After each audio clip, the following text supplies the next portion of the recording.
हरिः ॐ वर्णानामर्थसङ्घानां रसानां छन्दसामपि मङ्गलानां च कर्तारो वन्दे वाणीविनायको भवानी शङ्करो वन्दे श्रद्धाविश्वासरूपिणो याभ्यां विना न पश्यन्ति सिद्धा स्वान्तस्थमीश्वरम् वन्दे बोधमयं नित्यं गुरुं शङ्कररूपिणं यमाश्रितो हि वक्रोऽपि चन्द्रः सर्वत्र वन्द्यते नारायणं नमस्कृत्य नरं चैव नरोत्तमं देवीं सरस्वतीं व्यासं ततो जयमुदीरयेत् भवाब्धिमग्नं दीनं मां समुद्धर भवार्णवात्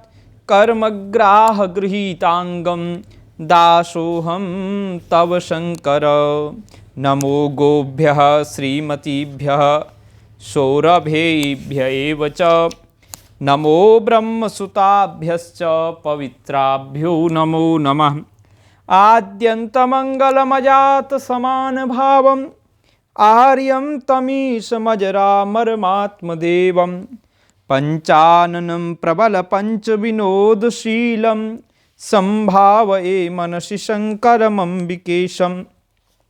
हर हर महादेव, जय जय शंकर, हर हर शंकर। सभी मित्रों का स्वागत है श्री शिव महापुराण कथा में।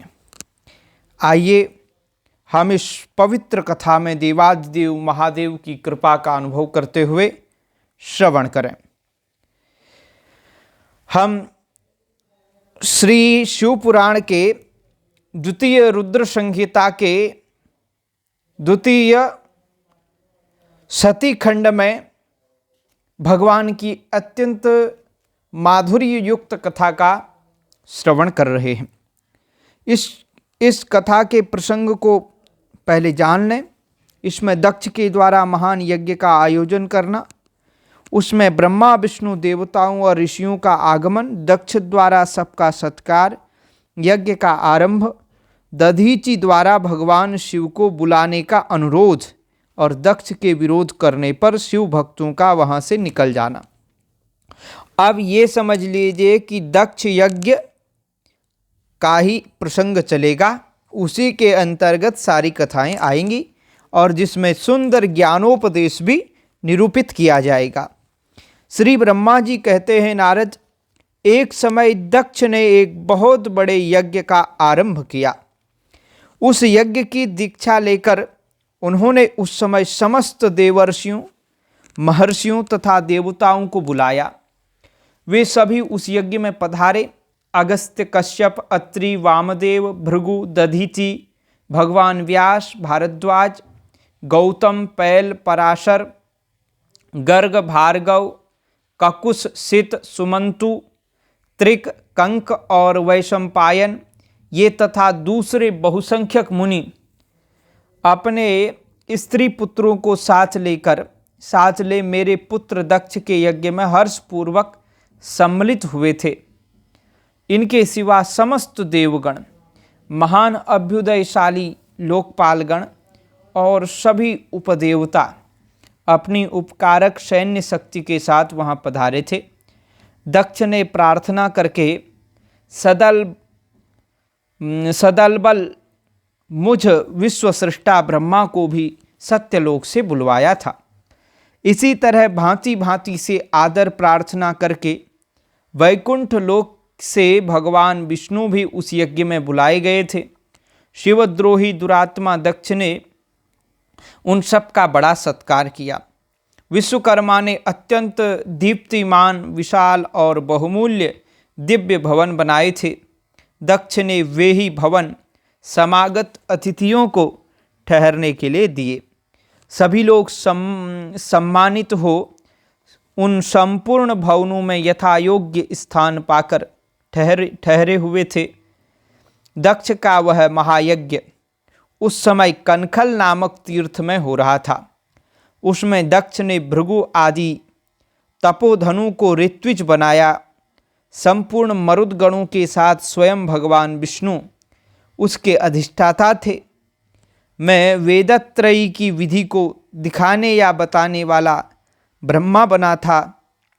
इसी तरह संपूर्ण दिक्पाल अपने आयुधों और परिवारों के साथ द्वारपाल एवं रक्षक बने थे और सदा कौतूहल पैदा करते थे।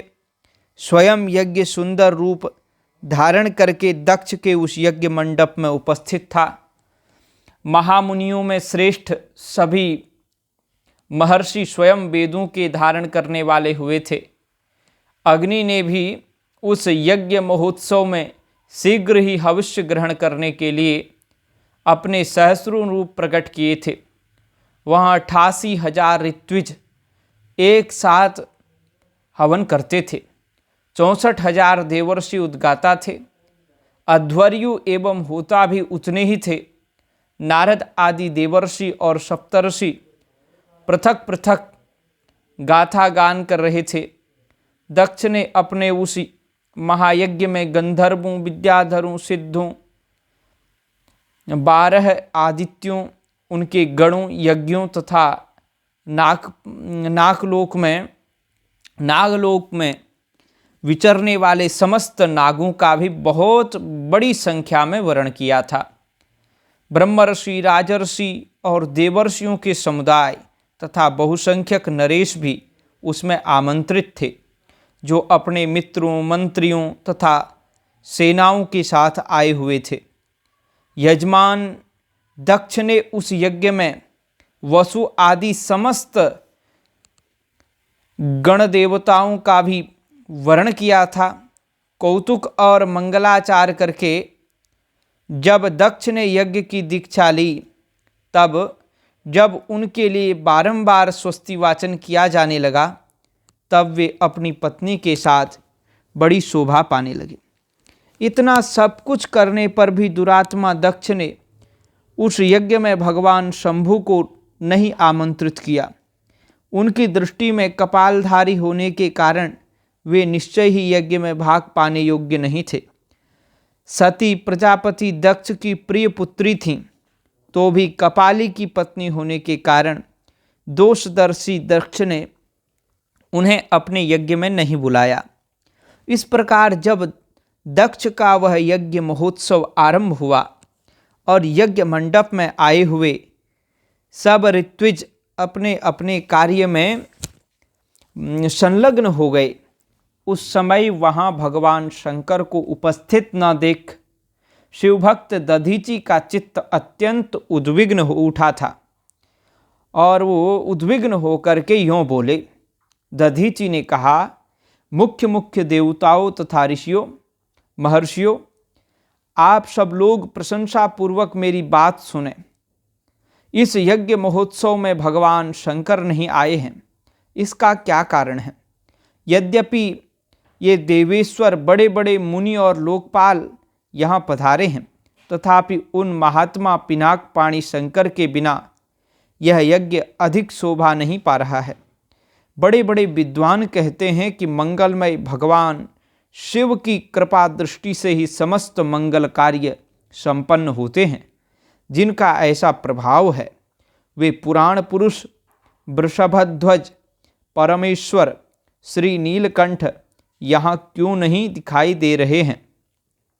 दक्ष जिनके संपर्क में आने पर अथवा जिनके स्वीकार कर लेने पर अमंगल भी मंगल हो जाते हैं, तथा जिनके 15 नेत्रों से देखे जाने पर बड़े बड़े नगर तत्काल मंगलमय हो जाते हैं, उनका इस यज्ञ में पदार्पण होना अत्यंत आवश्यक है। इसलिए तुम्हें स्वयं ही परमेश्वर शिव को यहाँ शीघ्र बुलाना चाहिए, अथवा ब्रह्मा, प्रभावशाली भगवान विष्णु, इंद्र, देवराज इंद्र, लोकपाल गणों, ब्राह्मणों और सिद्धों की सहायता से सर्वथा प्रयत्न करके इस समय यज्ञ की पूर्ति के लिए तुम्हें भगवान शंकर को यहाँ ले आना चाहिए।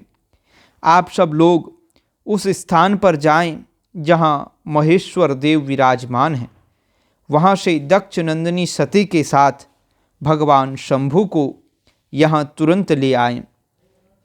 देवेश्वरों, जगदम्बा सहित वे परमात्मा शिव यदि यहाँ आ गए तो उनसे सब कुछ पवित्र हो जाएगा। उनके स्मरण से, उनके नाम लेने से सारा कार्य पुण्यमय बन जाता है। अतः पूर्ण प्रयत्न करके भगवान वृषभध्वज को यहाँ ले आना चाहिए। भगवान शंकर के यहाँ पदार्पण करते ही यह यज्ञ पवित्र हो जाएगा, अन्यथा यह पूरा नहीं हो सकेगा। यह मैं सत्य कहता हूँ। दधीचि का यह वचन सुनकर दुष्ट बुद्धि वाले मूढ़ दक्ष ने हंसते हुए से रोषपूर्वक कहा, भगवान विष्णु संपूर्ण देवताओं के मूल हैं, जिनमें सनातन धर्म प्रतिष्ठित है। जब इनको मैंने आदर सादर बुला लिया है, तब इस यज्ञ कर्म में क्या कमी हो सकती है, जिनमें वेद यज्ञ और नाना प्रकार के समस्त कर्म प्रतिष्ठित हैं। वे भगवान विष्णु तो यहाँ आ ही गए हैं।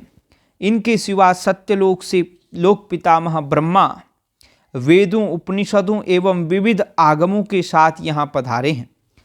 देवगणों के साथ स्वयं देवराज इंद्र का भी शुभागमन हुआ है, तथा आप जैसे निष्पाप महर्षि भी यहाँ आ गए हैं, जो महर्षि यज्ञ में सम्मिलित होने के योग्य, शांत और सुपात्र हैं, वेद और वेदार्थ के तत्व को जानने वाले हैं और दृढ़तापूर्वक व्रत का पालन करते हैं। वे सब और स्वयं आप भी जब यहाँ पदार्पण कर चुके हैं, तब हमें यहाँ रुद्र से क्या प्रयोजन है। विप्रवर, मैंने ब्रह्मा जी के कहने से ही अपनी कन्या रुद्र को ब्याही थी। मैं जानता हूँ वह कुलीन नहीं है, उनके न माता है न पिता। वे भूतों, प्रेतों और पिशाचों के स्वामी हैं, अकेले रहते हैं। उनका अतिक्रमण करना दूसरों के लिए अत्यंत कठिन है। वे आत्म प्रशंसक, मूढ़, जड़, मौनी और ईर्ष्यालु हैं। इस यज्ञ कर्म में बुलाए जाने योग्य नहीं हैं, इसलिए मैंने उनको यहाँ नहीं बुलाया है।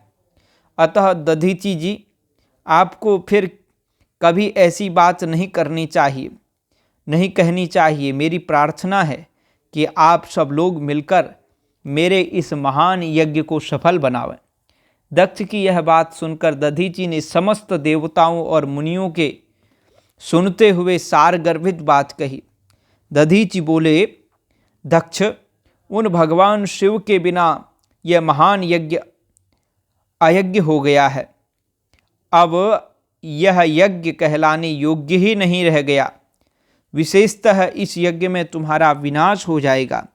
ऐसा कहकर दधीचि दक्ष की यज्ञशाला से अकेले ही निकल पड़े और तुरंत अपने आश्रम को चल दिए। तदनंतर जो मुख्य शिव भक्त तथा शिव के मत का अनुसरण करने वाले थे, वे भी दक्ष को वैसा ही शाप देकर तुरंत वहाँ से निकले और अपने आश्रमों को चले गए। मुनिवर दधीचि तथा दूसरे ऋषियों के उस यज्ञ मंडप से निकल जाने पर दुष्ट बुद्धि शिवद्रोही दक्ष ने उन मुनियों का उपहास करते हुए कहा। दक्ष बोले, जिन्हें शिव ही प्रिय हैं, वे नाम मात्र के ब्राह्मण दधीचि चले गए।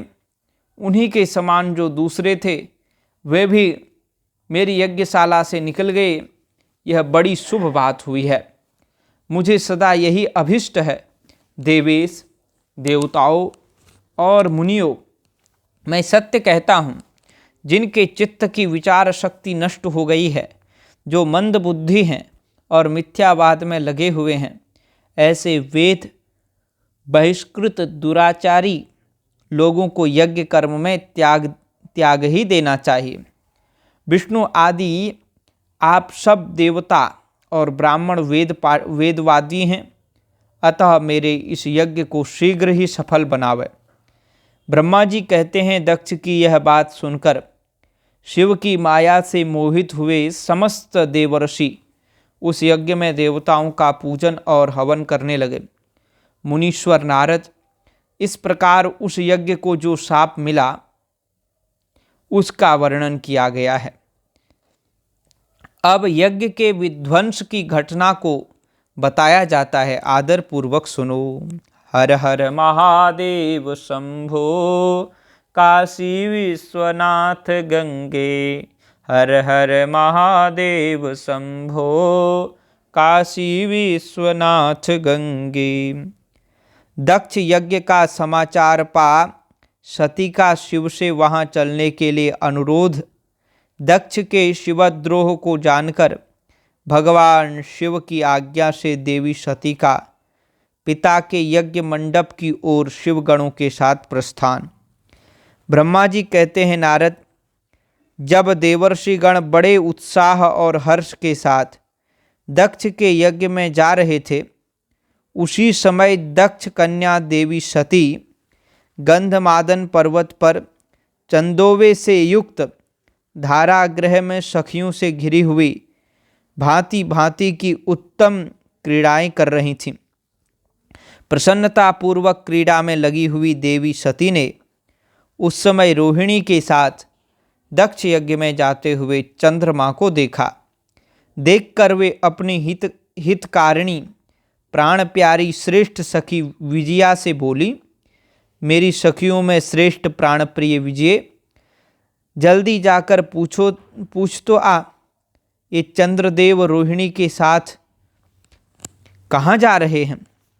सती के इस प्रकार आज्ञा देने पर विजया तुरंत उनके पास गई और उनसे यथोचित शिष्टाचार के साथ पूछा, चंद्रदेव आप कहाँ जा रहे हैं।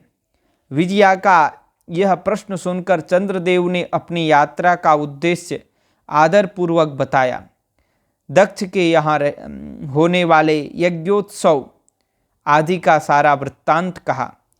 वह सब सुनकर विजया बड़ी उतावली के साथ देवी के पास आई और चंद्रमा ने जो कुछ कहा था वह सब उसने कह सुनाया। उसे सुनकर कालिका सती देवी को बड़ा विस्मय हुआ। अपने यहाँ सूचना न मिलने का क्या कारण है, यह बहुत सोचने विचारने पर भी उनकी समझ में नहीं आया। तब उन्होंने पार्षदों से घिरे हुए अपने स्वामी भगवान शिव के पास आकर भगवान शंकर से पूछा। सती बोली, प्रभो, मैंने सुना है कि मेरे पिता के यहाँ कोई बहुत बड़ा यज्ञ हो रहा है, उसमें बहुत बड़ा उत्सव होगा, उसमें सब देवर्षि एकत्र हो रहे हैं। देव देवेश्वर, पिताजी के उस महान यज्ञ में चलने की रुचि आपको क्यों नहीं हो रही है। इस विषय में जो बात हो वह सब बताइए। महादेव, सुहृदों का यह धर्म है कि वे सुहृदों के साथ मिले जुलें। यह मिलन उनके महान प्रेम को बढ़ाने वाला होता है। अतः प्रभो, मेरे स्वामी, आप मेरी प्रार्थना मानकर सर्वथा प्रयत्न करके मेरे साथ पिताजी की यज्ञशाला में आज ही चलिए। सती की यह बात सुनकर भगवान महेश्वर देव, जिनका हृदय दक्ष के वाग बाणों से घायल हो चुका था, मधुर वाणी में बोले, देवी, तुम्हारे पिता दक्ष मेरे विशेष द्रोही हो गए हैं।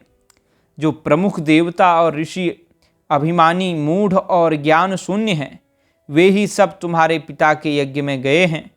जो लोग बिना बुलाए दूसरे के घर जाते हैं वे वहाँ अनादर पाते हैं, जो मृत्यु से भी बढ़कर कष्टदायक है। अतः प्रिय, तुमको और मुझको तो विशेष रूप से दक्ष के यज्ञशाला में नहीं जाना चाहिए, क्योंकि वहाँ हमें बुलाया नहीं गया है। यह मैंने सच्ची बात कही है।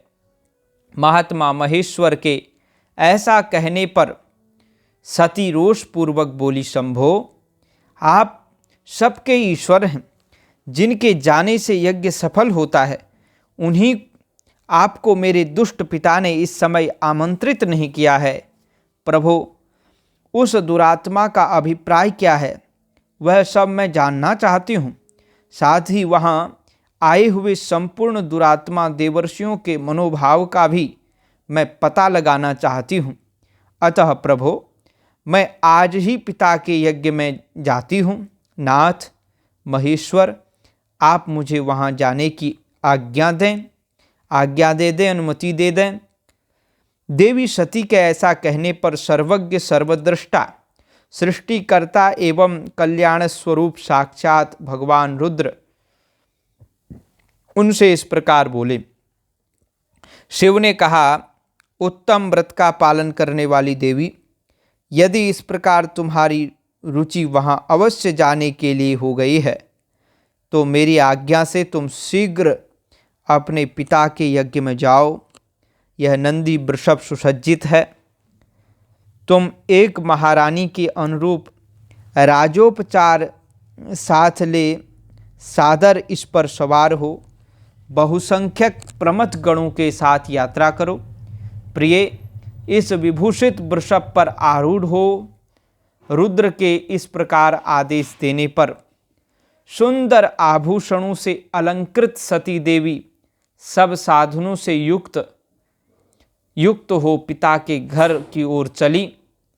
परमात्मा शिव ने उन्हें सुंदर वस्त्र, आभूषण तथा परम उज्ज्वल छत्र, चामर आदि महाराजोचित उपचार दिए। भगवान शिव की आज्ञा से 60,000 रुद्रगण बड़ी प्रसन्नता और महान उत्साह के साथ कौतूहल पूर्वक सती के साथ गए।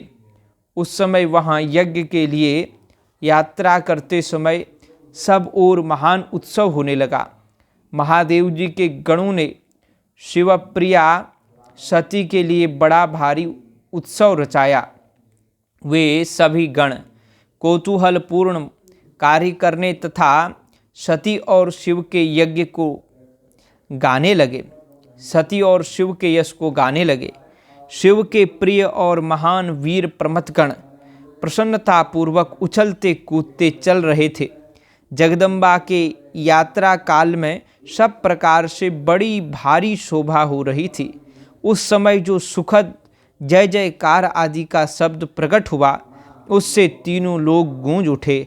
हर हर महादेव शंभो काशी विश्वनाथ गंगे, हर हर महादेव शंभो काशी विश्वनाथ गंगे, काशी विश्वनाथ गंगे, काशी अमरनाथ गंगे, काशी विश्वनाथ गंगे, काशी अमरनाथ गंगे, हर हर महादेव शंभो काशी विश्वनाथ गंगे।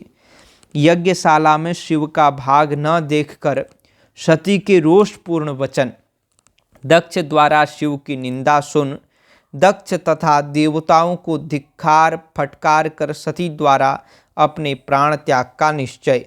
ब्रह्मा जी कहते हैं, नारद, दक्ष कन्या सती उस स्थान पर गईं जहाँ वह महान प्रकाश से युक्त यज्ञ को हो रहा था। वहाँ देवता, असुर और मुनिंद्र आदि के द्वारा कौतूहलपूर्ण कार्य हो रहे थे। सती ने वहाँ अपने पिता के भवन को नाना प्रकार की आश्चर्यजनक वस्तुओं से संपन्न, उत्तम प्रभा से परिपूर्ण, मनोहर तथा देवताओं और ऋषियों के समुदाय से भरा हुआ देखा। देवी सती भवन के द्वार पर जाकर खड़ी हुई और अपने वाहन नंदी से उतरकर अकेले ही शीघ्रतापूर्वक यज्ञशाला के भीतर चली गईं। सती को आई देख उनकी यशस्विनी माता असकनी, वीरिणी ने और बहनों ने उनका यथोचित आदर सत्कार किया, परंतु दक्ष ने उन्हें देखकर भी कुछ आदर नहीं किया तथा उन्हीं के भय से शिव की माया से मोहित हुए दूसरे लोग भी उनके प्रति आदर का भाव न दिखा सके। मुने, सब लोगों के द्वारा तिरस्कार प्राप्त होने से सती देवी को बड़ा विस्मय हुआ, तो भी उन्होंने अपने माता पिता के चरणों में मस्तक झुकाया। उस यज्ञ में सती ने विष्णु आदि देवताओं के भाग देखे, परंतु शंभु का भाग उन्हें कहीं नहीं दिखाई दिया। तब सती ने दुस्सह क्रोध प्रकट किया। वे अपमानित होने पर भी रोष से भरकर सब लोगों की ओर क्रूर दृष्टि से देखती और दक्ष को जलाती हुई सी बोली। सती ने कहा, प्रजापते, आपने परम मंगलकारी भगवान शिव को इस यज्ञ में क्यों नहीं बुलाया, जिनके द्वारा यह संपूर्ण चराचर जगत पवित्र होता है, जो स्वयं ही यज्ञवेत्ताओं में श्रेष्ठ, यज्ञ के अंग, यज्ञ की दक्षिणा और यज्ञकर्ता यजमान हैं। उन भगवान शिव के बिना यज्ञ की सिद्धि कैसे हो सकती है? अहो, जिनके स्मरण करने मात्र से सब कुछ पवित्र हो जाता है, उन्हीं के बिना किया हुआ यह सारा यज्ञ अपवित्र हो जाएगा। द्रव्य, मंत्र आदि, हव्य और कव्य, ये सब जिनके स्वरूप हैं, उन्हीं भगवान शिव के बिना इस यज्ञ का आरंभ कैसे किया गया है? क्या आपने भगवान शिव को सामान्य देवता समझकर उनका अनादर किया है?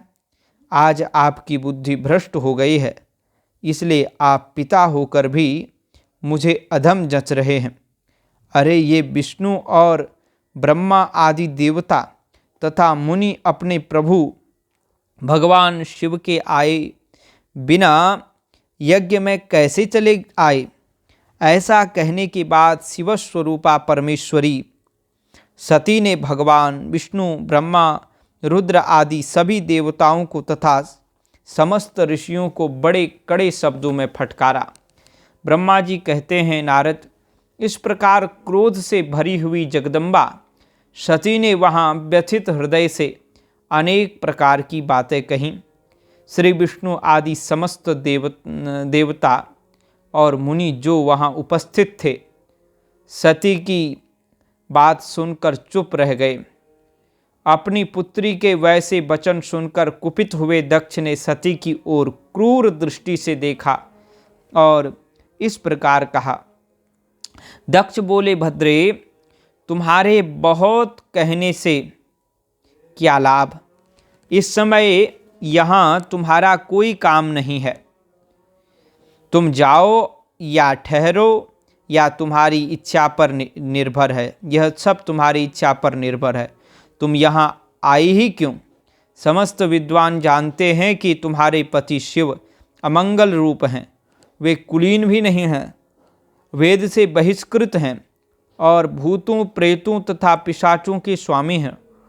वे बहुत ही कुवेश धारण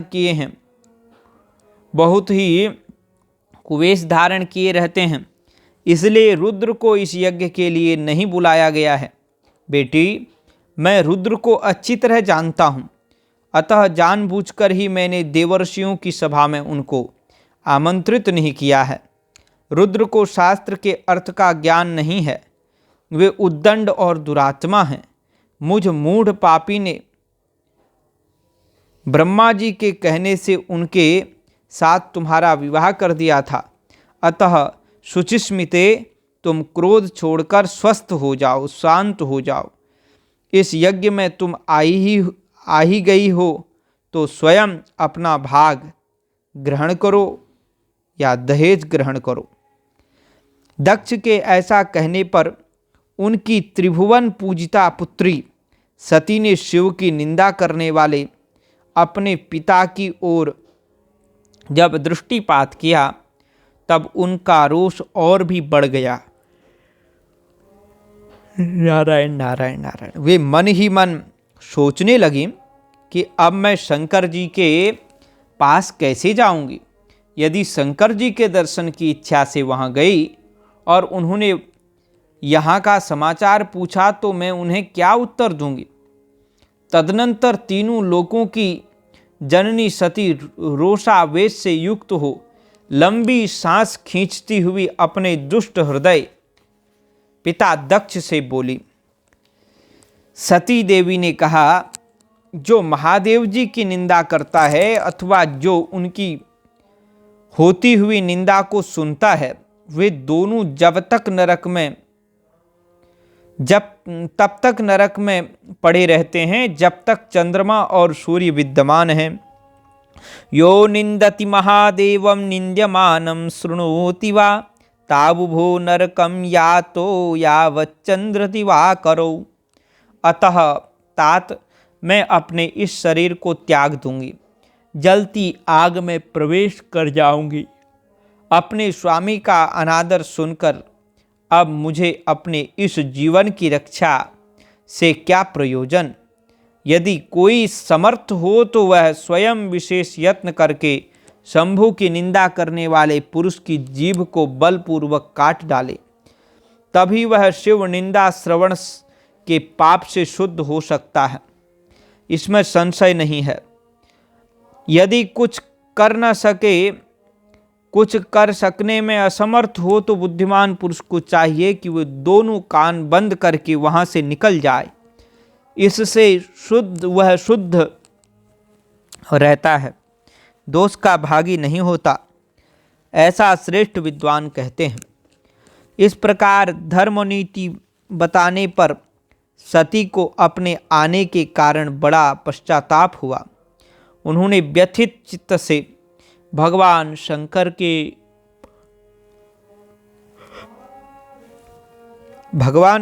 के वचन का स्मरण किया। फिर सती अत्यंत कुपित हो दक्ष से, उन विष्णु आदि समस्त देवताओं से तथा मुनियों से भी निडर होकर के बोली। सती ने कहा, तात तुम भगवान शंकर के निंदक हो, इसके लिए तुम्हें पश्चाताप होगा। यहाँ महान दुख भोगकर अंत में तुम्हें यातना भोगनी पड़ेगी। इस श्लोक में जिनके लिए न कोई प्रिय है न अप्रिय, उन निर्वैर परमात्मा शिव के प्रतिकूल तुम्हारे सिवा दूसरा कौन चल सकता है। जो दुष्ट लोग हैं वे सदा ईर्ष्यापूर्वक यदि महापुरुषों की निंदा करें तो उनके लिए यह कोई आश्चर्य की बात नहीं है। परंतु जो महात्माओं के चरणों की रज से अपने अज्ञानांधकार को दूर कर चुके हैं, उन्हें महापुरुषों की निंदा शोभा नहीं देती।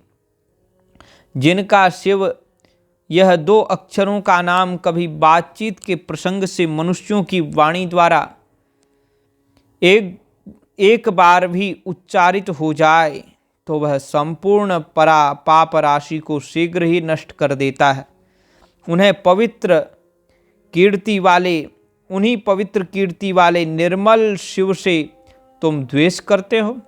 आश्चर्य है, वास्तव में तुम अशिव अमंगल रूप हो।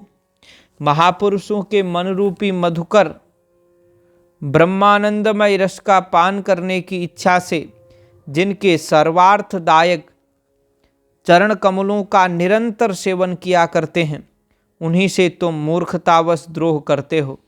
जिन्हें तुम नाम से शिव और काम से अशिव बताते हो, उन्हें क्या तुम्हारे सिवा दूसरे विद्वान नहीं जानते। ब्रह्मा आदि देवता, सनक आदि मुनि तथा अन्य ज्ञानी क्या उनके स्वरूप को नहीं समझते। उदार बुद्धि भगवान शिव जटा फैलाए कपाल धारण के शमशान में भूतों के साथ प्रसन्नता पूर्वक रहते तथा भस्म एवं नरमुंडों की माला धारण करते हैं। इस बात को जानकर भी जो मुनि और देवता उनके चरणों में गिरे हुए निर्माल्य को बड़े आदर के साथ अपने मस्तक पर चढ़ाते हैं, इसका क्या कारण है। यही कि वे भगवान शिव ही साक्षात परमेश्वर हैं। प्रवृत्ति यज्ञ यागादि और निवृत्ति शम दम आदि 2 प्रकार के कर्म बताए गए हैं। मनीषी पुरुषों को उनका विचार करना चाहिए। वेद में विवेचन पूर्वक उनके रागी और विरागी 2 प्रकार के अलग अलग अधिकारी बताए गए हैं। परस्पर विरोधी होने के कारण उक्त दोनों प्रकार के कर्मों का एक साथ एक ही कर्ता के द्वारा आचरण नहीं किया जा सकता।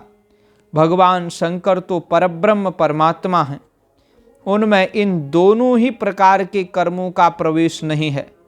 उन्हें कोई कर्म प्राप्त नहीं होता। उन्हें किसी भी प्रकार के कर्म करने की आवश्यकता नहीं है। पिताजी, हमारा ऐश्वर्य अव्यक्त है, उसका कोई लक्षण व्यक्त नहीं है। सदा आत्मज्ञानी महापुरुष ही उसका सेवन करते हैं।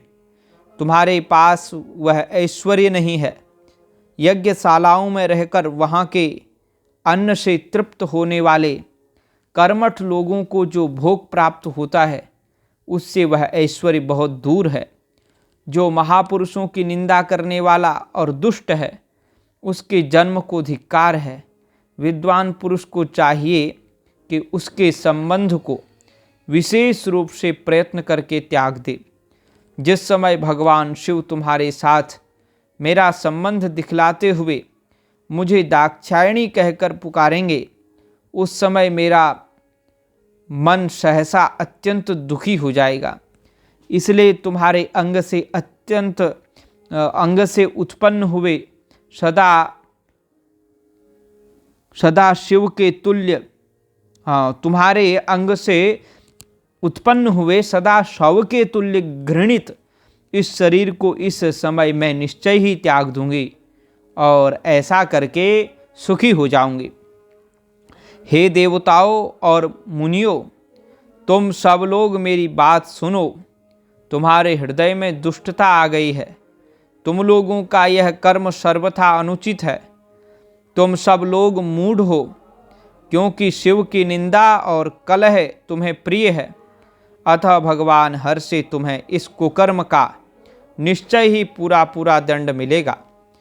ब्रह्मा जी कहते हैं, नारद, उस यज्ञ में दक्ष तथा देवताओं से ऐसा कहकर सती देवी चुप हो गईं और मन ही मन अपने प्राणवल्लभ शंभु का स्मरण करने लगी। हर हर महादेव शंभो काशी विश्वनाथ गंगे, हर हर महादेव शंभो काशी विश्वनाथ गंगे। सती का योगाग्नि से अपने शरीर को भस्म कर देना, दर्शकों का हाहाकार, शिव पार्षदों का प्राण त्याग तथा दक्ष पर आक्रमण, रिभुओं द्वारा उनका भगाया जाना तथा देवताओं की चिंता।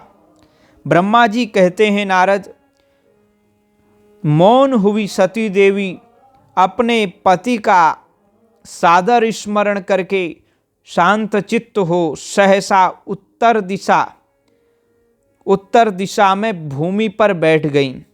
उन्होंने विधि पूर्वक जल का आचमन करके वस्त्र ओढ़ लिया और पवित्र भाव से आंखें मूंदकर पति का चिंतन करती हुई वे योग मार्ग में स्थित हो गईं।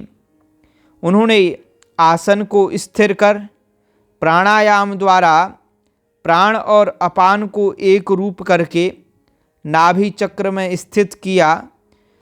फिर उदान वायु को बलपूर्वक नाभि चक्र से ऊपर उठाकर बुद्धि के साथ हृदय में स्थापित किया। तत्पश्चात शंकर की प्राणवल्लभा अनिंदिता सती उस हृदय स्थित वायु को कंठ मार्ग से भ्रुकुटियों के बीच में ले गईं। इस प्रकार दक्ष पर कुपित हो सहसा अपने शरीर को त्यागने की इच्छा से सती ने अपने संपूर्ण अंगों में योग मार्ग के अनुसार वायु और अग्नि की धारणा की। तदनंतर अपने पति के चरणार बिंदु का चिंतन करते हुए सती ने अन्य सब वस्तुओं का ध्यान भुला दिया। उनका चित्त योग मार्ग में स्थित हो गया था, इसलिए वहाँ उन्हें पति के चरणों के अतिरिक्त और कुछ नहीं दिखाई दिया। मुनि श्रेष्ठ, सती का निष्पाप शरीर तत्काल गिरा और उनकी इच्छा के अनुसार योगाग्नि से जलकर उसी क्षण भस्म हो गया। उस समय वहां आए हुए देवता आदि ने जब यह घटना देखी तब वे बड़े जोर से हाहाकार करने लगे।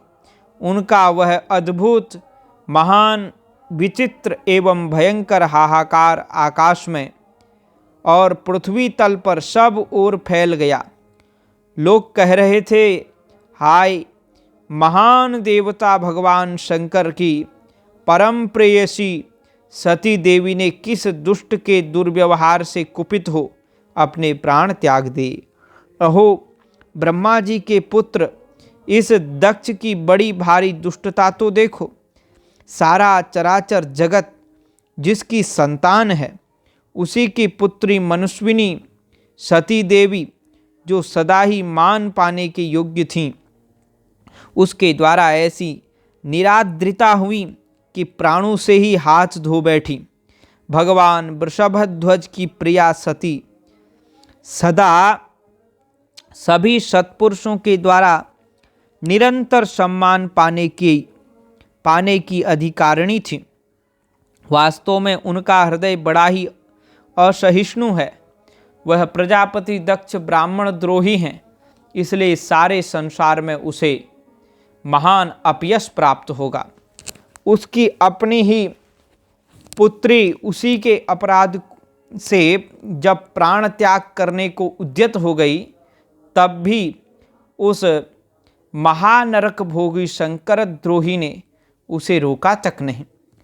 जिस समय सब लोग ऐसा कह रहे थे, उसी समय शिवजी के पार्षद सती का यह अद्भुत प्राण त्याग देख तुरंत ही क्रोधपूर्वक अस्त्र शस्त्र ले दक्ष को मारने के लिए उठ खड़े हुए।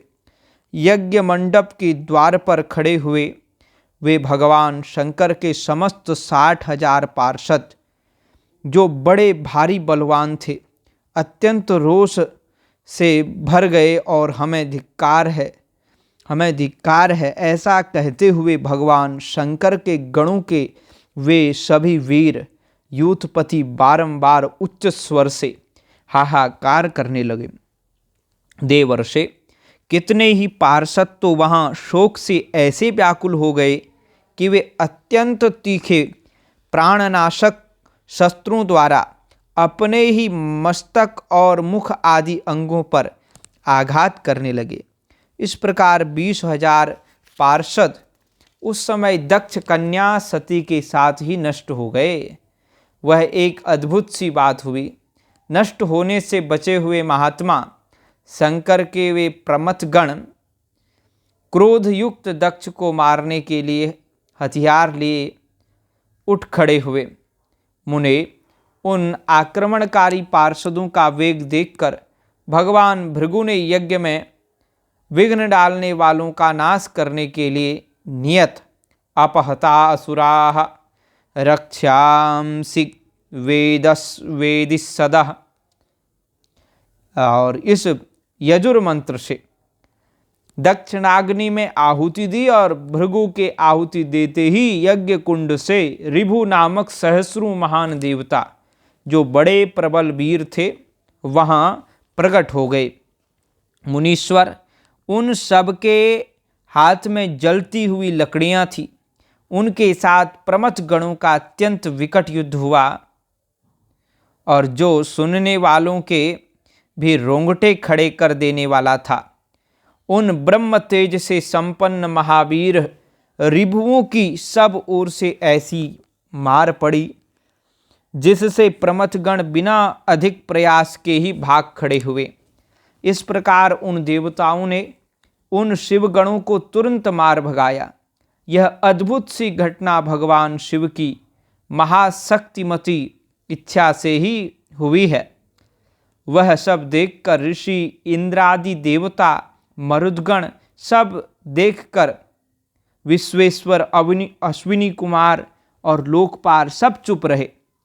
कोई सब ओर से आकर वहाँ भगवान विष्णु से प्रार्थना करते थे कि किसी तरह विघ्न टल जाए।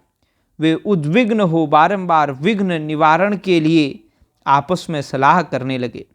प्रमथ गणों के नाश होने और भगाए जाने से जो भावी परिणाम होने वाला था, उसका भली भांति विचार करके उत्तम बुद्धि वाले श्री विष्णु आदि देवता अत्यंत उद्विग्न हो उठे थे। मुने, इस प्रकार दुरात्मा शंकर द्रोही ब्रह्मबंधु दक्ष के यज्ञ में उस समय बड़ा भारी विघ्न उपस्थित हो गया। हर हर महादेव शंभो काशी विश्वनाथ गंगे, हर हर महादेव शंभो काशी विश्वनाथ गंगे, काशी विश्वनाथ गंगे, काशी अमरनाथ गंगे, हर हर महादेव शंभो काशी विश्वनाथ गंगे। आकाशवाणी द्वारा दक्ष की भर्त्सना, उनके विनाश की सूचना तथा समस्त देवताओं को यज्ञ मंडप से निकल जाने की प्रेरणा। ब्रह्मा जी कहते हैं, मुनीश्वर, इसी बीच में वहाँ दक्ष तथा समस्त देवता आदि के सुनते हुए आकाशवाणी ने यह यथार्थ बात कही। रे दुराचारी दक्ष, जो दंभाचरण परायण महामूढ़, ओ दंभाचरण परायण महामूढ़, यह तूने कैसा अनर्थकारी कर्म कर डाला।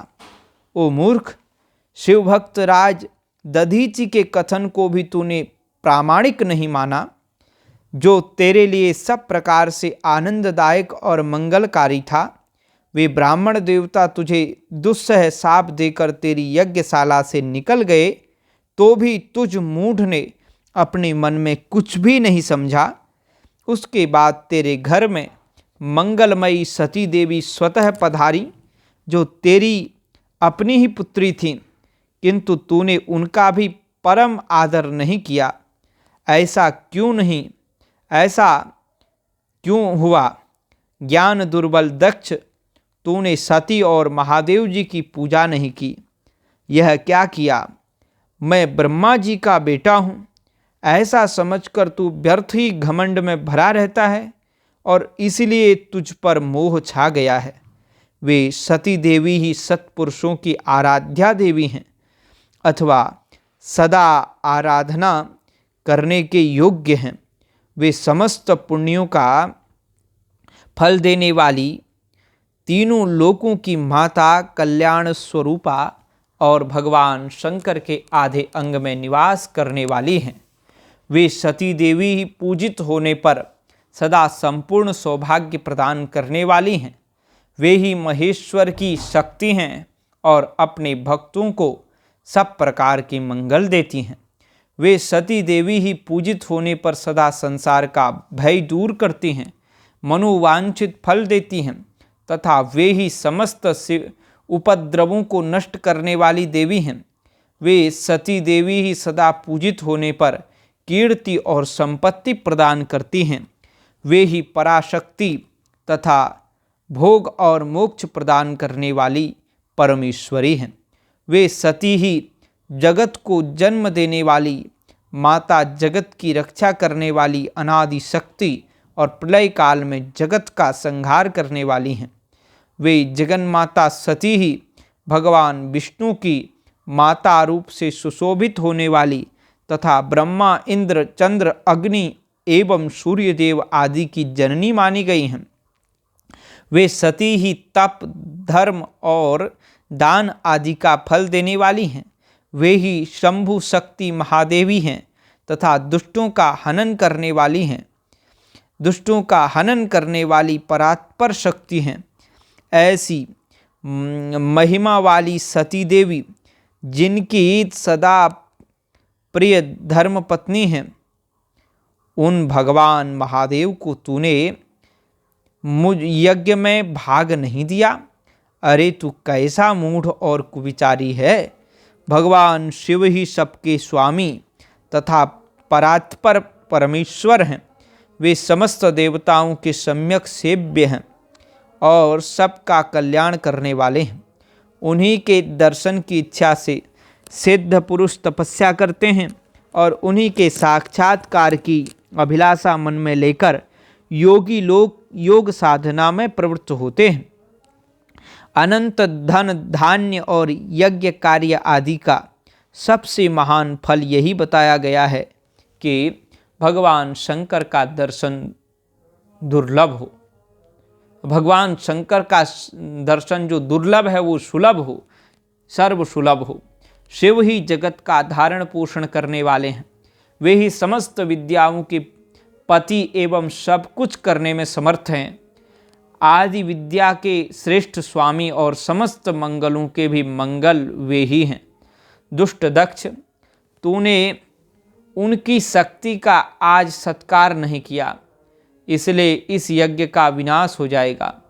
पूजनीय शक्तियों की पूजा ना करने से अमंगल होता ही है। तूने परम पूज्य शिव स्वरूप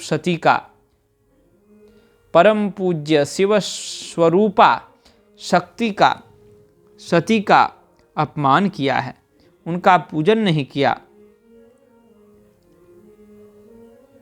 उनका सत्कार नहीं किया। ये तुम्हारी सबसे बड़ी गलती है। इसलिए समझ लो, इस यज्ञ का विनाश हो जाएगा। पूजनीय व्यक्तियों की पूजा न करने से अमंगल होता ही है। और तुमने तो जो जगत पूज्या थी उनका पूजन नहीं किया। तूने परम पूज्या शिव स्वरूपा सती का पूजन नहीं किया है, इसलिए अब तुम्हारा विनाश निकट है। शेष नाग अपने सहस्र मस्तकों से प्रतिदिन प्रसन्नता पूर्वक जिनके चरणों की रज धारण करते हैं, उन्हीं भगवान शिव की शक्ति सती देवी थी, जिनके चरण कमलों का निरंतर ध्यान और सादर पूजन करके ब्रह्मा जी ब्रह्मत्व को प्राप्त हुए हैं। उन्हीं भगवान शिव की प्रिय पत्नी सती देवी थीं, जिनके चरण कमलों का निरंतर ध्यान और सादर पूजन करके इंद्र आदि लोकपाल अपने अपने उत्तम पद को प्राप्त हुए हैं। वे भगवान शिव संपूर्ण जगत के पिता हैं और शक्ति स्वरूपा सती देवी संपूर्ण जगत की माता कही गई हैं। मूढ़ दक्ष, तूने उन माता का तिरस्कार किया, उनका सत्कार नहीं किया, फिर तेरा कल्याण कैसे होगा। तुझ पर दुर्भाग्य का आक्रमण हो गया और विपत्तियां टूट पड़ीं, क्योंकि तूने उन भवानी सती और भगवान शंकर की भक्ति भाव से आराधना नहीं की है। कल्याणकारी शंभु का पूजन न करके भी मैं कल्याण का भागी हो सकता हूँ, यह तेरा कैसा गर्व है। वह दुराव गर्व आज नष्ट हो जाएगा। इन देवताओं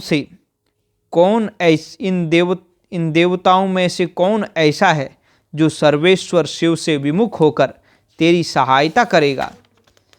मुझे तो ऐसा कोई देवता नहीं दिखाई देता। यदि देवता इस समय तेरी सहायता करेंगे तो जलती आग से खेलने वाले पतंगों के समान नष्ट हो जाएंगे। आज तेरा मुंह जल जाए, तेरे यज्ञ का नाश हो जाए और जितने तेरे सहायक हैं वे भी आज शीघ्र ही जल मरें। इस दुरात्मा दक्ष की जो सहायता करने वाले हैं, उन समस्त देवताओं के लिए आज शपथ है, वे तेरे अमंगल के लिए ही तेरी सहायता से विरत हो जाएं। समस्त देवता आज इस यज्ञ मंडप से निकलकर अपने अपने स्थान को चले जाए, अन्यथा सब लोगों का सब प्रकार से नाश हो जाएगा। अन्य सब मुनि और नाग आदि भी इस यज्ञ से निकल जाएं, अन्यथा आज सब लोगों का सर्वथा नाश हो जाएगा। श्री हरे और विधाता, आप लोग भी इस यज्ञ मंडप से शीघ्र निकल जाइए। ब्रह्मा जी कहते हैं, नारद, संपूर्ण यज्ञशाला में बैठे हुए लोगों से ऐसा कहकर सबका कल्याण करने वाली वह आकाशवाणी मौन हो गई। जय जय शंकर नमामि शंकर, जय जय शंकर नमामि शंकर, हर हर शंकर हर हर महादेव। गणों के मुख से और नारद से भी सती के दग्ध होने की बात सुनकर दक्ष पर कुपित हुए भगवान शिव का अपनी जटा से वीरभद्र और महाकाली को प्रकट करके उन्हें यज्ञ विध्वंस करने और विरोधियों को जला डालने की आज्ञा देना। ब्रह्मा जी कहते हैं, नारद, वह आकाशवाणी सुनकर सब देवता आदि भयभीत तथा विस्मित हो गए। उनके मुख से कोई बात नहीं निकली। वे इस तरह खड़े या बैठे रह गए मानो उन पर विशेष मोह छा गया हो। भृगु के मंत्र बल से भाग जाने के कारण जो वीर शिवगण नष्ट होने से बच गए थे, वे भगवान शिव की शरण में गए। उन सब ने अमित तेजस्वी भगवान रुद्र को भांति भांति भली भांति आदर पूर्वक सादर प्रणाम करके वहाँ यज्ञ में जो कुछ हुआ था वह सारी घटना उनसे कह सुनाई। गण बोले, महेश्वर, दक्ष बड़ा दुरात्मा और घमंडी है। उसने वहाँ जाने पर सती देवी का अपमान किया और देवताओं ने भी उनका आदर नहीं किया। अत्यंत गर्व से भरे हुए उस दुष्ट दक्ष ने आपके लिए यज्ञ में भाग नहीं दिया, दूसरे देवताओं के लिए दिया और आपके विषय में उच्च स्वर से दुर्वचन कहे। प्रभो, यज्ञ में आपका भाग न देखकर सती देवी कुपित हो उठी और पिता की बारंबार निंदा करके उन्होंने तत्काल अपने शरीर को योगाग्नि द्वारा जलाकर भस्म कर दिया। यह देख 10,000 से अधिक पार्षद लज्जावश शस्त्रों द्वारा अपने ही अंगों को काट काट कर वहाँ मर गए। शेष हम लोग दक्ष पर कुपित हो उठे और सबको भय पहुँचाते हुए वेगपूर्वक उस यज्ञ का विध्वंस करने लगे। उस यज्ञ का विध्वंस करने को उद्यत हो गए, परंतु विरोधी भृगु ने अपने प्रभाव से हमें तिरस्कृत कर दिया। हम उनके मंत्र बल का सामना न कर सके। प्रभु विश्वंभर, वे ही हम लोग आज आपकी शरण में आए हैं। दयालो, वहाँ प्राप्त हुए भय से आप हमें बचाइए, निर्भय कीजिए। महाप्रभो, उस यज्ञ में दक्ष आदि सभी दुष्टों ने घमंड में आकर आपका विशेष रूप से अपमान किया है। कल्याणकारी शिव, इस प्रकार हमने अपना सती देवी का और मूढ़ बुद्धि वाले उस दक्ष आदि का भी सारा वृत्तांत कह सुनाया। अब आपकी जैसी इच्छा हो वैसा कीजिए। ब्रह्मा जी कहते हैं, नारद, अपने पार्षदों की यह बात सुनकर भगवान शिव ने वहाँ की सारी घटना जानने के लिए शीघ्र ही तुम्हारा स्मरण किया। देवर्षे, तुम दिव्य दृष्टि से संपन्न हो, अतः भगवान के स्मरण करने पर तुम तुरंत वहाँ आ पहुँचे और शंकर जी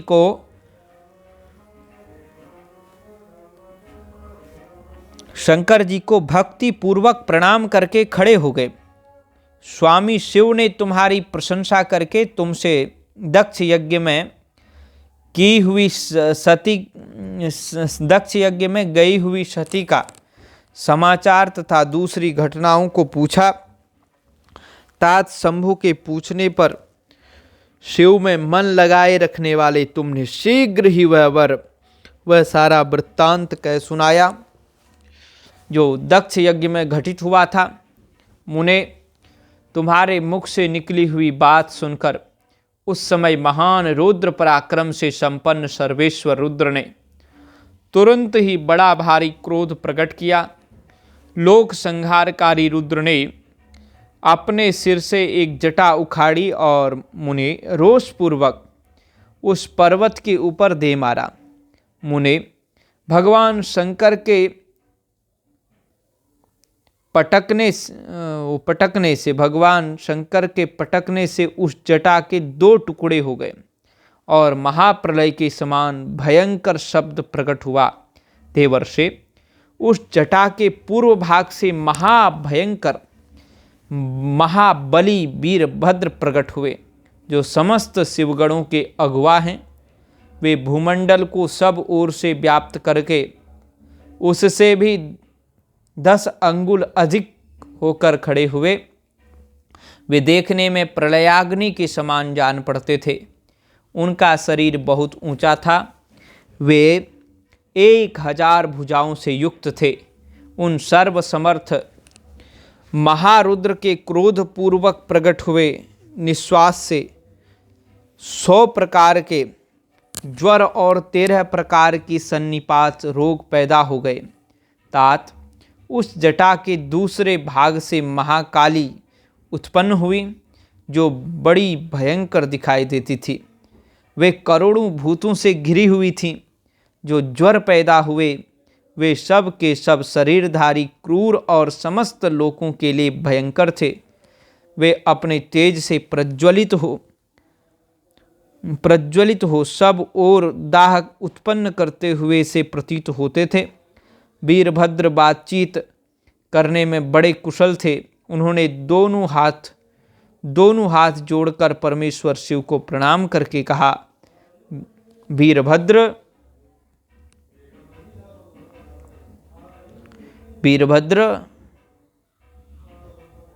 तो वीरभद्र बोले, महारुद्र, हे परमेश्वर, सोम, सूर्य और अग्नि को 3 नेत्रों के रूप में धारण करने वाले प्रभु, शीघ्र आज्ञा दीजिए।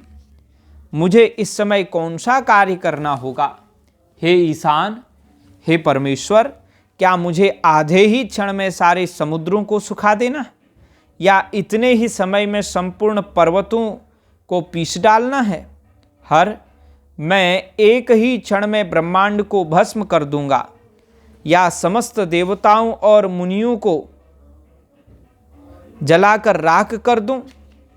शंकर, ईशान, क्या मैं समस्त लोकों को उलट पलट कर दूं, या संपूर्ण प्राणियों का विनाश कर डालूं?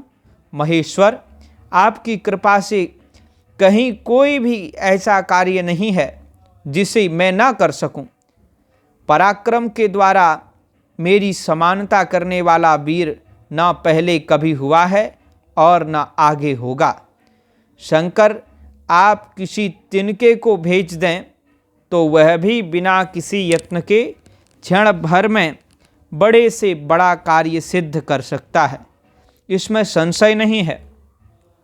शंभो, यद्यपि आपकी लीला मात्र से सारा कार्य सिद्ध हो जाता है, तथापि जो मुझे भेजा जा रहा है यह मुझ पर आपका अनुग्रह है।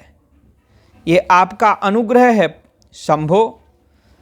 मुझ में भी जो ऐसी शक्ति है वह आपकी ही कृपा से प्राप्त हुई है। शंकर,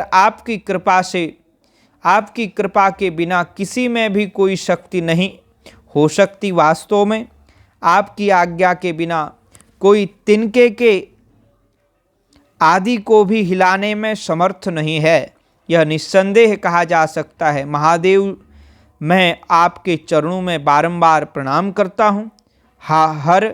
आप अपने अभीष्ट कार्य की सिद्धि के लिए आज मुझे शीघ्र भेजिए।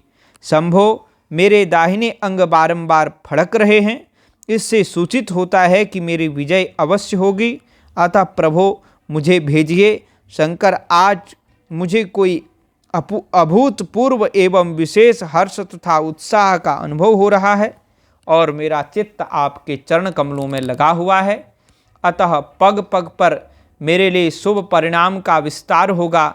शंभो, आप शुभ के आधार हैं।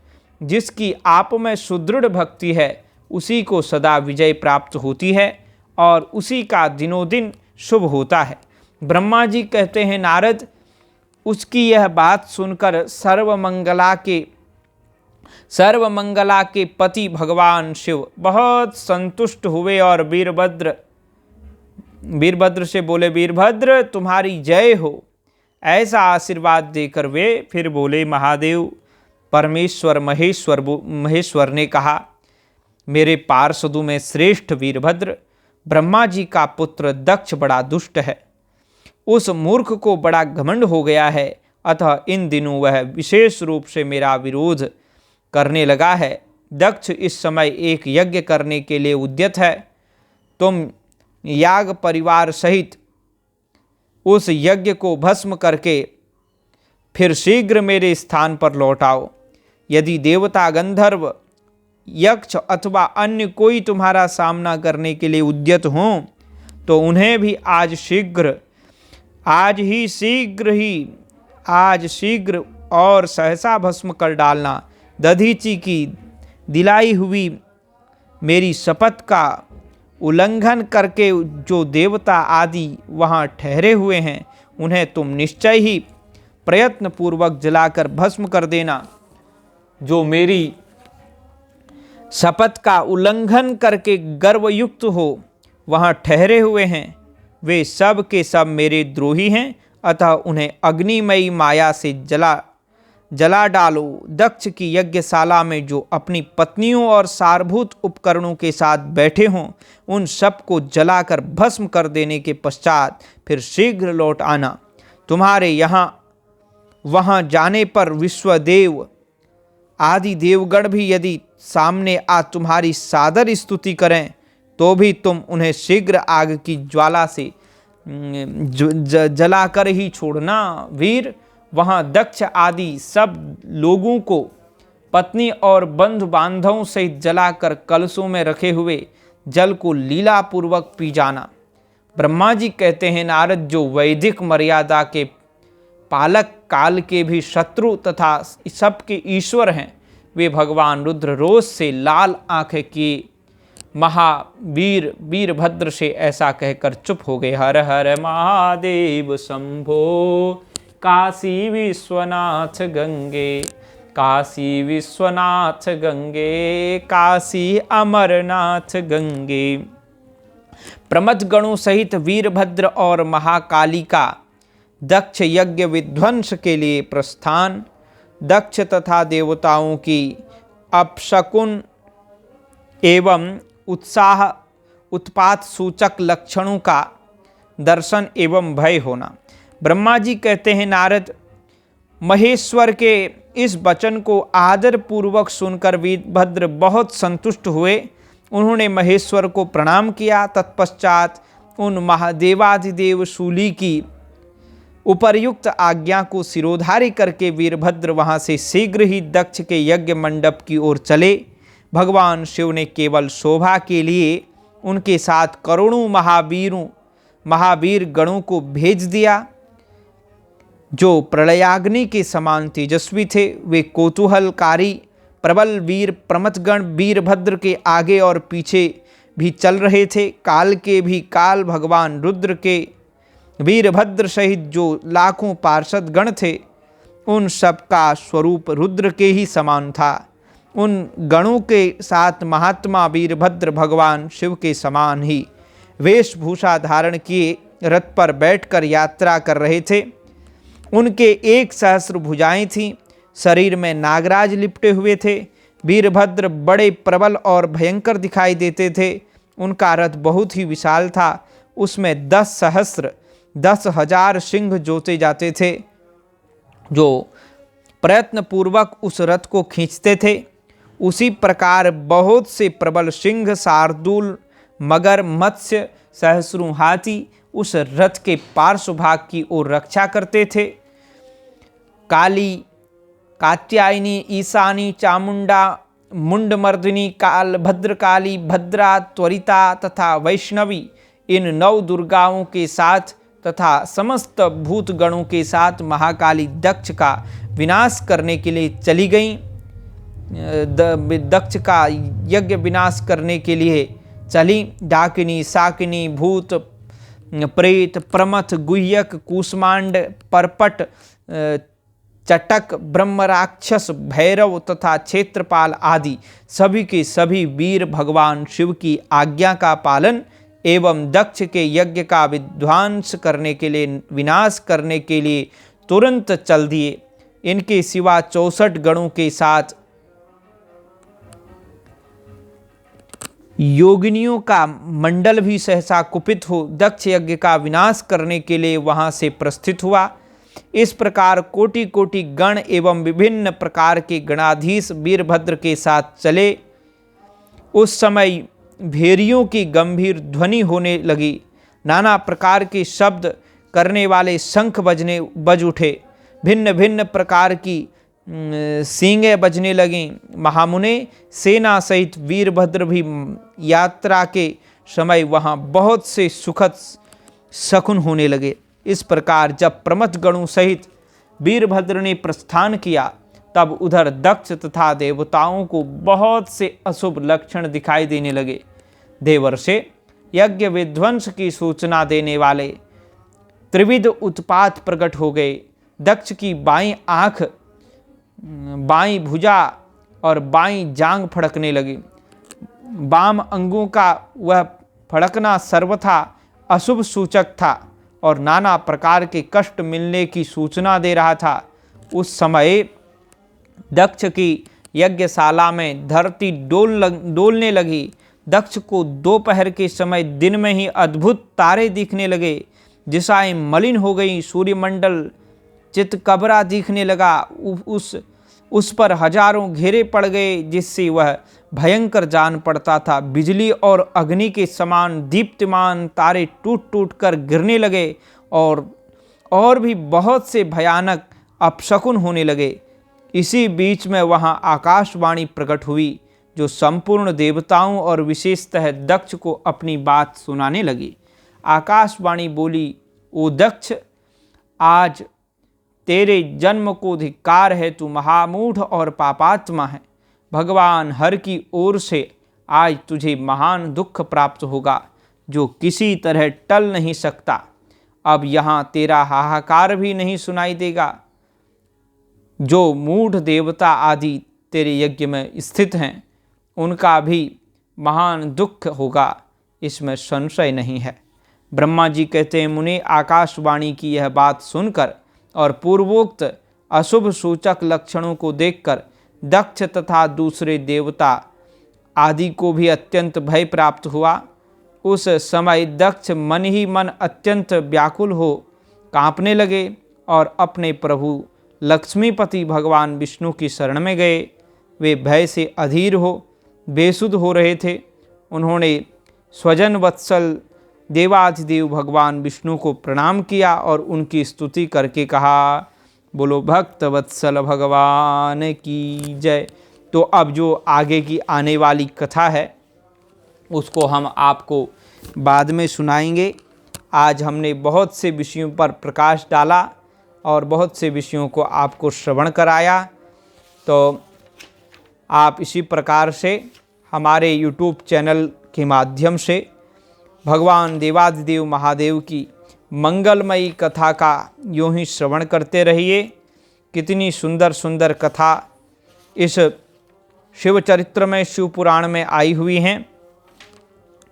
तो बहुत से प्रसंग ऐसे हैं जो आप पहली बार सुन रहे होंगे, इसलिए धैर्यपूर्वक सुने।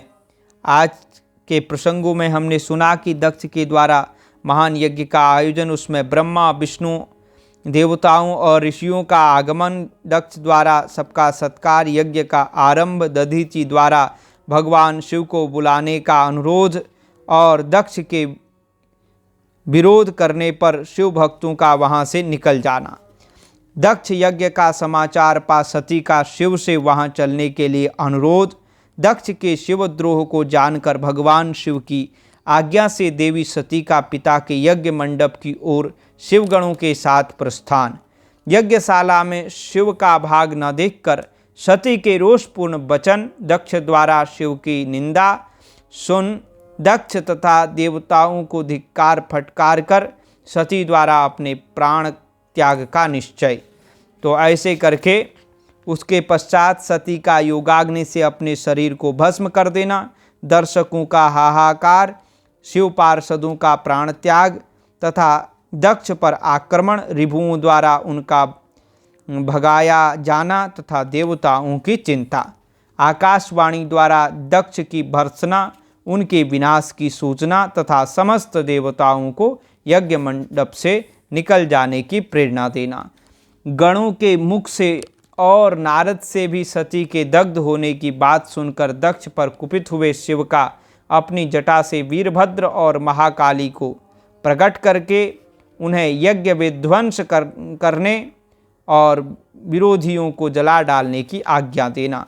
प्रमद गणों सहित वीरभद्र और महाकाली का दक्ष यज्ञ विध्वंस के लिए प्रस्थान, दक्ष तथा देवताओं को अपशकुन एवं उत्पात सूचक लक्षणों का दर्शन एवं भय होना। तो इतने प्रसंगों को हमने आज आपको सुनाया। अब आने वाले जो विषय हैं उसी से हम आपको संपूर्ण यह सती खंड पूरा कर देंगे। तो इसमें जो है 35 अध्याय से 35 से हम 43 अध्याय तक का है। तो इतने से हम एक सवा घंटे में कल इसकी पूर्णाहुति कर देंगे और आगे फिर रुद्र संगीता तृतीय पार्वती खंड आप श्रवण करेंगे। वीडियो को लाइक जरूर करें, कमेंट करके हर हर महादेव जरूर लिखें, अपने इष्ट मित्रों को भी भेजें। हर हर महादेव शंभो, काशी विश्वनाथ गंगे, हर हर महादेव शंभो, काशी विश्वनाथ गंगे, हर हर महादेव शंभो। जय जय शंकर, हर हर शंकर, नमामि शंकर, हर हर।